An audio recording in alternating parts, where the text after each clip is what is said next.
ও বনি আদম, আপনি তো আমাদের বাবা, আজকে আল্লাহর কাছে একটু সুপারিশ করেন না, আল্লাহ যেন আজকে আমাদের বিচারটা শুরু করে দেয়। যদি জান্নাত পাই জান্নাতে চলে যাবো, জাহান্নাম পেলে জাহান্নামে যাইব। এর নবীর উম্মতের দল ওই হাসরের ময়দানে আদম বলবেন, না না না না, আজকে আল্লাহর কাছে সুপারিশের জন্য আমি, আজকে আল্লাহ তাআলা দরবারে সুপারিশের জন্য আমি তো কাদের না, আমি তো উপযুক্ত না। বলে কেন কেন?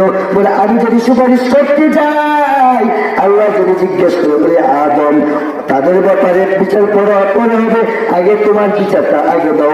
আমি বলছিলাম, ওরে আদম তুমি জান্নাতে থাকো, তোমার যা মনে চায় তা খাও, তোমার যা মনে চায় তুমি তাই করো।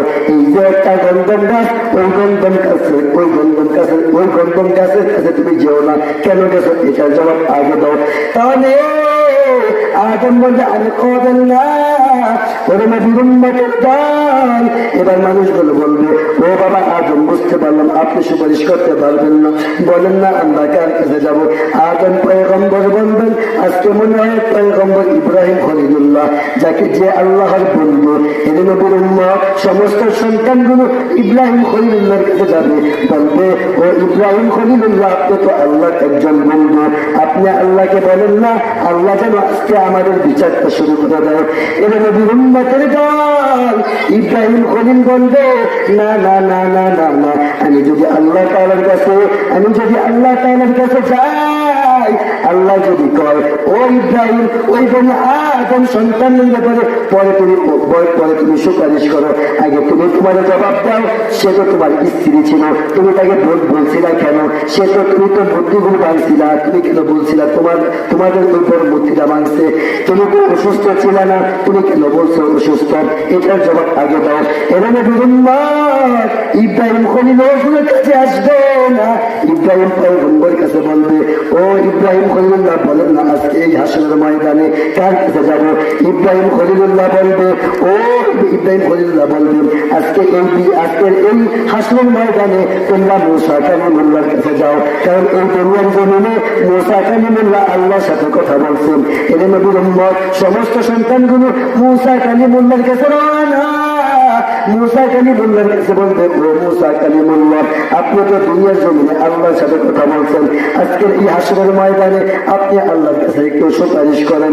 কি সুপারিশ? আল্লাহ যেন আজকের বিচারটা শুরু করে দেয়। বলে, না না না, আমি মুসা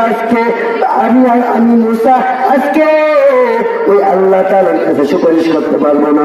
বলে কেন কেন?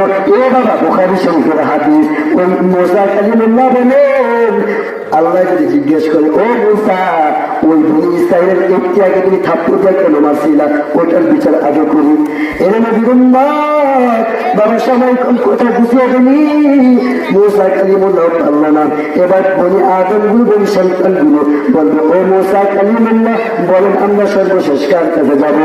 মুসলমান বাবা কিতাবের মধ্যে লেখে সর্বশেষ নবী আমার আপনার নবী, যাকে না বানাইলে আসমান বানাইতো না, যাকে না বানাইলে জমিন বানাইতো না, যাকে না বানাইলে তোমাকে বানাইতো না, যাকে না বানাইলে আমাকে বানাইতো না, ওই পয়গম্বরের কাছে যাও। এজন্য ওই পয়গম্বরগুলো সবাই রওনা হওয়ার পর বলবে, কেন আসছো? বলে আজকের এই বিচারের দিন আপনি একমাত্র পারবেন। এর নবীর উম্মতের দল আল্লাহর পয়গম্বর সেদিন সেজদার মধ্যে পড়বেন। সেজদার মধ্যে পড়ে গিয়া বাবা আল্লাহ তার এমন প্রশংসা করব, এমন গুণগান গাইব, বলে বাবা কিতাবের মধ্যে লিখেন এমন প্রশংসা করব, আল্লাহর পয়গম্বর সারা জিন্দেগীর মধ্যে এমন প্রশংসা করে নাই, এমন চোখের পানি ফলাইব।